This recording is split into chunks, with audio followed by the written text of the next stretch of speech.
Greetings and welcome back to room 303 in Freshman English, and we now turn in our hymnals to page 1096, 1097, the passage known as Argos. Let's go ahead and just say this out loud really quickly for your notes. This is one of those really famous passages from the Odyssey down through time because of the subject matter. If you are a dog lover, this is, of course, the greatest passage in all of Greek mythology for you, okay?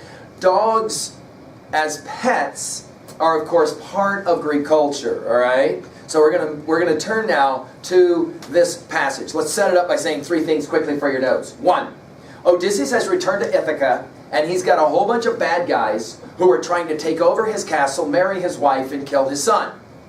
They are, of course, doing this because they assume there is no Odysseus, he is now dead. It's been 20 years since he left to go to fight at the walls of Troy. It's been 10 years since the walls of Troy fell. So their assumption is, dude, it's been 10 years. If he was coming home, he would clearly come home. And to that degree, because he's not coming home, we definitely need to take over. However, we've got to figure out two things. We need Penelope, his wife, to marry one of us. Two, we got to take care of this problem with the son. Telemachus has now gotten older, and he's starting to show a little bit of defiance and the like, and we got to kill him. Telemachus has, of course, laughed, telling these suitor elders, I'm going to go and find out actual word whether my dad is dead or not. So he sails to the island of Sparta, where he talks with Menelaus and Helen. Helen, of course, the one responsible for the fiasco at Troy for the 10 years in the first place, right? And the first thing they say to Telemachus is, you look like your dad. And Telemachus says, well, that's what they tell me. I've never met him, right? He's been gone. Is he alive? Menelaus will report, I don't know that. The last we heard that he was on an island maybe, but the likelihood is he's probably dead. Telemachus, of course, comes back to discover his father has returned with the help of Athena. And of course, in the passage that we just finished with, his father will say, with the help of Athena and Zeus, we will take care of these bad guys. Telemachus asks the obvious, it gets dark at night question, dude, how are two guys going to kill all those guys? Even if we have the help of Athena and Zeus, how are we going to jack all those guys? And Odysseus' plan is a three-part plan. One, incognito. Odysseus is going to be changed by Athena to look like an old man. He's going to be all bent over, and his face is all going to be like really old looking. He's going to like have old clothes on and look like an old beggar and stuff. That will allow him to sneak inside of the castle unknown. That's what we mean by incognito, like spying, if you will, okay? Number two, Telemachus, who obviously will be watched and known by the suitors, but he's just going to go into the castle. But Telemachus is going to extract the weapons out of the room where all these bad guys are. Ultimately, he's going to lock the doors as well. That's part of the plan, okay? Part number three will be that Odysseus and Telemachus together are going to jack all these guys. They are going to be defenseless when they kill them. They're not going to have any weapons. Because there's so many of them, it's just going to be a slaughter, okay? And of course, at the end of it then, Odysseus will be reunited with Penelope. You got it, okay? Now, there's a potential problem here.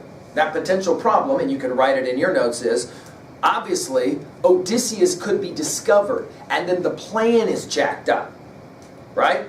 So when Odysseus shows up at the castle, think of it, it's been 20 years since he left his castle on the island home of Ithaca. 20 years back home. All of the powerful emotions that will be associated with coming home, right?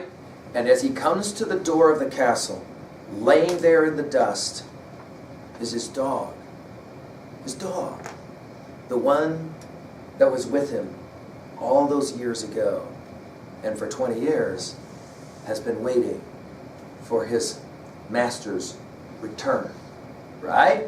And the notion that a dog is a man's best friend, you've heard that phrase before, is going to be born in this passage. Let's just read it really quickly, 1096, and then we'll come back to annotate, all right? Argos. Odysseus heads for town with Eumaeus. Outside the palace, Odysseus's old dog Argos is lying at rest as his long-absent master approaches. While he spoke, an old hound lying near pricked up his ears and lifted up his muzzle. This was Argos, trained as a puppy by Odysseus, but never taken on a hunt before his master sailed for Troy. The young man afterward hunted wild goats with him and hare and deer, but he had grown old in his master's absence.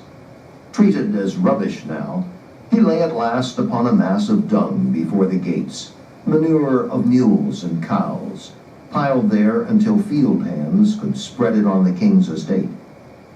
Abandoned there and half destroyed with flies, old Argos lay. But when he knew he heard Odysseus's voice nearby, he did his best to wag his tail, nose down with flattened ears, having no strength to move nearer his master. And the man looked away, wiping a salt tear from his cheek. But he hid this from Eumaeus. Then he said, "I marvel that they leave this hound to lie here on the dung pile. He would have been a fine dog from the look of him, though I can't say as to his power and speed when he was young. You find the same good build in house dogs, table dogs, landowners keep all for style." And you replied, Eumaeus, "A hunter owned him, but the man is dead, in some far place. If this old hound could show the form he had when Lord Odysseus left him, going to Troy, you'd see him swift and strong. He never shrank from any savage thing he brought to bay in the deep woods. On the scent, no other dog kept up with him. Now misery has him in leash. His owner died abroad, and here the women slaves will take no care of him. You know how servants are. Without a master they have no will to labor or excel. For Zeus, who views the wide world, takes away half the manhood of a man that day he goes into captivity and slavery." Eumaeus crossed the court and went straight forward into the Megaron among the suitors. But death and darkness in that instant closed the eyes of Argos, who had seen his master Odysseus after 20 years. So Odysseus sees his dog. He cries a tear. But of course the danger here is that, right, he's going to be discovered.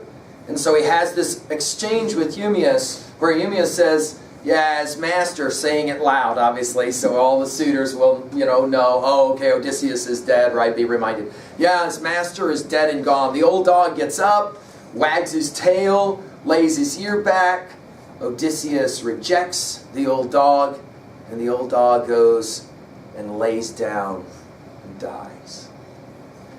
Of course, it's one of those really tragic stories. This is the genius, of course, of a poet who can, in a whole story of 24 books of the Odyssey, tell the story of the homecoming. It's one little vignette like this that can have some profound implications. Let's just hurry and now finish at 2a. Messages, themes, a dog is a man's best friend. Odysseus has to sacrifice a lot to get back and to jack all these suitors. He even sacrifices the death of his favorite dog, right? Of course, let's say it out loud. Athena in the Odyssey will do all kinds of stuff to make it even more horrific for Odysseus in his homecoming. So that by the time Odysseus is ready to jack bad guys, he is really ready to jack bad guys. He's got a lot of motivation, we might say, to do it, all right? Well, at level 2b, we could talk about the symbol of the dog. Let's go ahead and say Argos is a symbol of a kind, isn't he? What does he symbolize? Write that down. What does he symbolize for you? Some students will say Argos represents true friendship, that after 20 years, he still remembers from the time he was a puppy. He still remembers his master Odysseus. Some will say Argos represents the fact that everything ages and gets old, and it changes, and nothing remains the same. And in that regard, it's kind of sad, right? Okay. Another view of this is the old dog wasn't of any value once he got old, and then nobody took care of him anymore, and that's kind of sad as well, right? Things are in deterioration. In other words, the dog kind of represents Ithaca and the castle, and the way that since Odysseus has been gone for 20 years, everything has kind of gone into disarray. All right, let's ask it at 3a. What's your favorite text about dogs? Of course, the classic is usually Old Yeller, for those of you that know anything about that text, right? What's the text for you about your favorite pet or animal, right? It may not be a dog, it may be other kinds of text, where at the end of the text, there's something really tragic that happens or something really happy that happens in the homecoming, right? Okay, these kinds of stories are, of course, very, very old and very popular.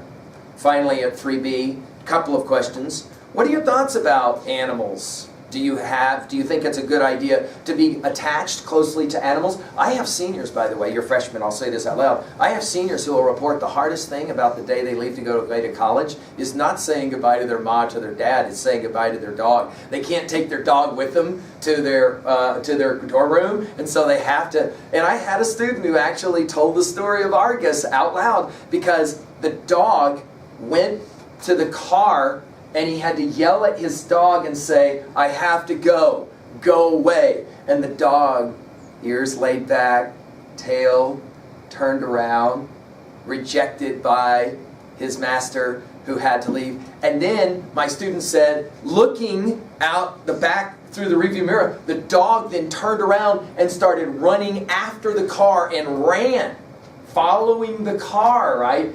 And he's like, no, like, you know, if the dog's going to die or get run over or whatever. And he said it out loud. I'm going to have an Argus moment with this dog. This will be bad. And so he had to stop. And of course, the dog was like, yippee. Of course, he had to take him back, right? In other words, dogs and humans, or animals and humans, right? It may not be a dog. It may be a cat. It may be some other animal. Maybe a pony. Some of you maybe have a pony that for you is you're very close to, right? That is to say, what's a time in your life that you had to kind of, distance yourself from somebody or something that you cared very much about, and how did that one work out? Well, there you go. A very short story and yet a powerful one from Homer, the story of Argus. Thank you.